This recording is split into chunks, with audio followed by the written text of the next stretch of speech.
Yo, what is up guys, I'm back, got a review for this time. We have this 95 Joao Felix team of the season. Now, I saw this card come out with Team of the Season, I thought I have to get him. He looks really good, to be fair. He's got stats in all aspects, so we'll go through them then. So he's 5'11", got medium work rate, he's got 5-star skills and a 4-star weak foot. He's got the 95 pace with a 91 shooting, with a 91 passing, the 98 dribbling and the 82 physical. So on paper it looks like quite a good card. I decided to go with the Hawk Chem style to boost what's necessary for a striker, so it just puts the pace up to max, the shooting up to max, and the physicals up to near max. With this card, I played him in a 4-4-2 or 4-4-2, either one, alongside R9 at striker. He was really good, to be fair, at times. I'll speak more about that after on the positive and negative side of things. If you do enjoy the video or want to see more, please do subscribe. Right now the channel's not really doing the best because I may come back to posting, but if you can help me towards that by sharing the video to your friends and that, I would greatly appreciate it. But I've nothing more to say, so enjoy the clips and peace.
So on to my overall thoughts about the card then. Now, to be fair, this card is actually very good. I did actually enjoy it overall.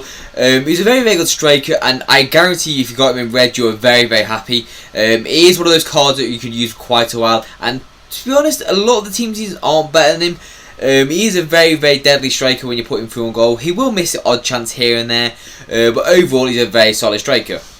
So we'll go through it then. So 5-star skills, obviously, it's kind of a necessity for me at this point as a striker. If you're going to have 4-star skills, you need to have everything else to your card. But this, he has 5-star skills, really nice to be fair. Just makes it unpredictable. The 4-star weak foot is also very, very good. Obviously a 5-star would be desirable, but generally 4-star skills, 4-star weak foot, sorry, is still just good enough. The pace me, I didn't really feel electric in game to be honest, but it still felt fast, and he still burst away from a lot of players, especially with that hot chemistry style. Now, the shooting, as I said, was decent overall. Nothing special, but still decent. He will finish a lot of chances for him. If you put it near post, he'll probably finish it more than like a finesse kind of thing.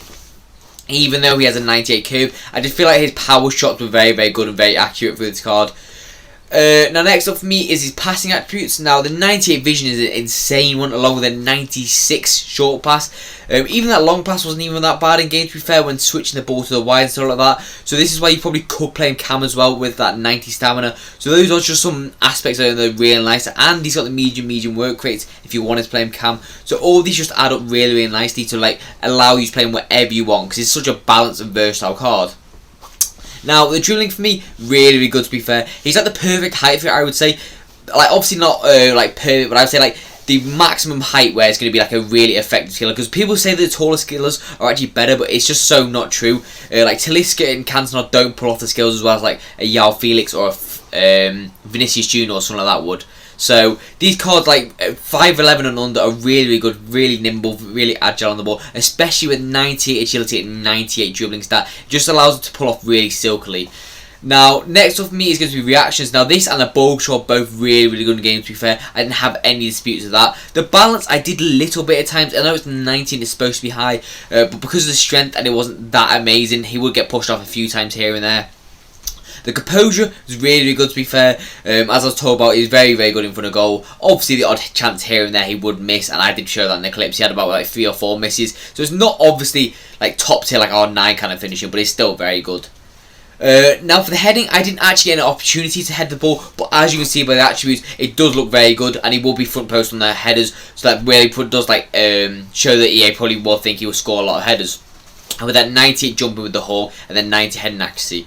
And as I talked about before, the stamina is still decent. You can play him anywhere you want because of that. You can play him wide in a 4-4-2. You can play him striker. You can play him cam. Whenever you want, this guy can play. That's the best thing about this Joao Felix card. He's got good links. You can play him wherever you want. He's very versatile. Now, last for me is his strength and aggression. Now, of course, since he's 5'11", he's not going to be really that like strong and muscly with it, and he's not really, to be honest. He will get pushed off quite a few times, and that obviously did like lead to a few chances where you get like off balance and stuff like that. But that's all my overall thoughts. Now let's get to overall scores. So on to my overall scores then. Now you know how this works. I'm not going to be rambling on about it. You rank each in just that like pace, shooting, and that out of score out of 10, and I'll give you like a score for value for coins and also overall score.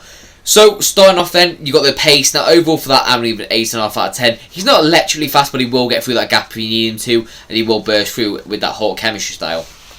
Now next up for me is the shooting. Now overall for that, I'm going to give it 8.5 out of 10 again. It's not amazing, it's quite average overall at times, but generally he would finish most chances if you put him on the plate. Now overall for the passing, now this is a striker only. I am going to give this a 9 out of 10. I do think it's really, really solid to be fair. That outside the foot shot straight as well, even the pass as well, it's mainly for shooting, but even with the passes sometimes you can do the outside the foot Trivella pass, and it is really, really nice, especially with this card. Like the only ones that are really bad are the free kick accuracy, and you're not going to use it, you should put someone else on it, and the long pass, but generally it wasn't even that bad in game. Now next up for me is the dribbling attributes. Now this I'm going to give it a 9.5 out of 10. There's generally not too many flaws about this. Obviously, maybe better balance and stuff like that. But overall, it is a very, very good attribute. And especially since he's 5'11", he will pull off those skills really, really nicely. Now, last for me on the attributes is the physicals. Now, overall for this, I'm going to give him a 8 out of 10. Purely because he's not really the strongest or the most aggressive player. And you kind of, for me personally, I think the aggressive attacks are really, really good. Let's say you lose a ball up front, you're going to press them as heavy as you can, get that ball off with an aggressive attacker, make the option and then score a goal. It's really nice to have. Obviously, it's not bad 82, but he's not really going to be that like really menace aggressive attacker. So on value for coins in, now he has got very good links, this card, especially into La Liga team season. It is quite good, to be fair, and he's Portuguese, so he gets a link to like Ronaldo and stuff like that. So overall for the value for coins, especially coming in at I think it's 1.1 million around, maybe just under that, I'm going to give him a 7 out of 10. I do think he's a good card, to be fair, but I just feel like he's a little bit overpriced, to be honest. Maybe about 700k would be worth it, but if you got him in reds, it's a huge dub. So overall score then, I'm going to give him a 7.4, sorry. I was going to say 9.4 then, no, 7.4 out of 10. He is a very good card, but I've got to be very critical at this stage of the year. He is like one of the best attackers you can use from La Liga, but generally he will miss a few chances, and it's not really a consistent level that you really want from an attacker for 1 million coins. But so for my video, as always, I hope you enjoyed. If you did, please do subscribe. As I said at the start, it really does help the channel out a lot, and I do kind of need this to keep going because my channel's not really doing the best at the current time. So if you do want to help, please do, and I would greatly appreciate it. But I've nothing more to say, so see you on the next video, and peace out.